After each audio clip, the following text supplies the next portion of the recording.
Atenção! A seguir, uma edição especial para relembrar um dos maiores desastres ambientais da história. Vamos voltar para 24 de março de 1989, o dia em que o petroleiro Exxon Valdez encalhou no Alasca e mudou o mundo para sempre. Foi assim, com um plantão urgente, que a notícia invadiu as casas naquela noite. Uma catástrofe ecológica estava acontecendo, ao vivo, e o mundo inteiro ia descobrir, da pior maneira possível, o verdadeiro preço do petróleo. A manchete era chocante e direta. Um superpetroleiro da empresa Exxon colidiu com um recife na costa do Alasca. Mal se sabia, mas ali começava um pesadelo ambiental que duraria décadas. Então, vamos recapitular os fatos. Era a madrugada de sexta-feira, 24 de março. O navio Exxon Valdez, enorme, desvia da sua rota para evitar blocos de gelo. Só que nessa manobra, ele acaba batendo com tudo no Recife Bly. O resultado? Um rombo gigantesco no casco, liberando um vazamento de petróleo cru direto em águas que, até então, eram puras. E a dimensão do vazamento é algo difícil até de imaginar. Estamos falando de 41 milhões de litros de petróleo. Para se ter uma ideia, isso é o suficiente para encher umas 17 piscinas olímpicas. Tudo isso jorrando direto no mar, criando uma mancha escura e tóxica que só aumentava. Mas números são frios. O que as pessoas que estavam lá viram? Os primeiros relatos que chegaram da costa do Alasca pintavam um cenário de completo horror. O impacto foi imediato e brutal. O ar ficou pesado, com um cheiro químico forte de petróleo. E a água? A água estava coberta por aquela camada preta, grossa, que já começava a prender os animais, as aves, tudo. E talvez nada consiga descrever o sentimento daquele momento como a fala de uma pescadora local chamada Helena. Ela olhou para tudo aquilo e disse uma frase que ecoa até hoje: "O mar está morto." É como se ele tivesse parado de respirar. E esse sentimento de luto tomou conta de toda a comunidade. O medo não era só pela natureza, mas pelo próprio sustento.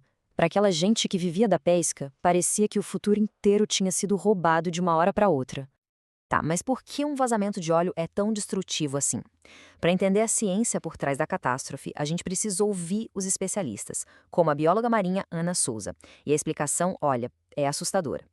A doutora Ana Souza explica de forma bem clara: o petróleo não apenas suja, ele mata.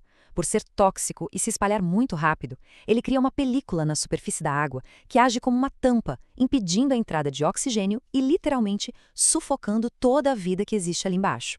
Esse fenômeno tem nome: asfixia marinha. A camada de óleo também bloqueia a luz do sol, o que impede a fotossíntese dos organismos que são a base de toda a cadeia alimentar. Ou seja, sem luz e sem oxigênio, o ecossistema inteiro começa a desmoronar. E a mancha de óleo não parou, continuou se espalhando. As estimativas eram alarmantes. O vazamento poderia contaminar mais de 2.000 quilômetros de costa. Isso é quase a distância entre São Paulo e Salvador. Uma área gigantesca de natureza sendo envenenada. E o pior de tudo é que o dano não acaba quando a mancha some. O óleo mais pesado afunda e contamina o solo do oceano, virando uma fonte de veneno que dura anos. Ele continua matando peixes, aves e mamíferos marinhos por décadas. É uma ferida que simplesmente não fecha. Claro que uma tragédia desse tamanho não ia ficar por isso mesmo. O desastre do Exxon Valdez acabou se tornando um divisor de águas, não só para o meio ambiente, mas também na política e nas leis. E é isso que a analista Laura Mendes explica. O que a professora Mendes apontou foi que essa tragédia expôs uma verdade muito inconveniente. As leis ambientais da época eram fracas demais. Com a imagem daquela destruição em todos os jornais, a pressão popular foi enorme. Os governos tiveram que se mexer. E a mudança foi gigante. Dá uma olhada. Antes do desastre, as leis eram frágeis e a responsabilidade das empresas era limitada. Depois, o cenário mudou completamente. Passamos a ter fiscalização rigorosa, empresas sendo responsabilizadas e, principalmente, novas regras, como a obrigação de navios terem casco duplo e planos de emergência que funcionassem de verdade. No fim das contas, por mais terrível que tenha sido, a tragédia do Exxon Valdez forçou uma mudança global. Foi o início de uma nova era na legislação internacional, com regras muito mais duras para proteger os oceanos. Então, depois de tudo isso, qual foi o grande legado dessa tragédia? O que aquela mancha escura no Alasca nos ensinou de verdade? O Alasca se tornou mais que um lugar no mapa. Virou um símbolo, um alerta permanente sobre o custo da negligência, da ganância e, acima de tudo, da arrogância de achar que o pior nunca vai acontecer. A lição que fica do Exxon Valdez é brutalmente clara. Uma única falha pode causar décadas de destruição. Isso nos deixa com uma pergunta que continua tão atual hoje quanto era em 1989. Será que a prevenção vai ser um dia a nossa prioridade? Ou vamos continuar tratando ela apenas como uma consequência da próxima tragédia?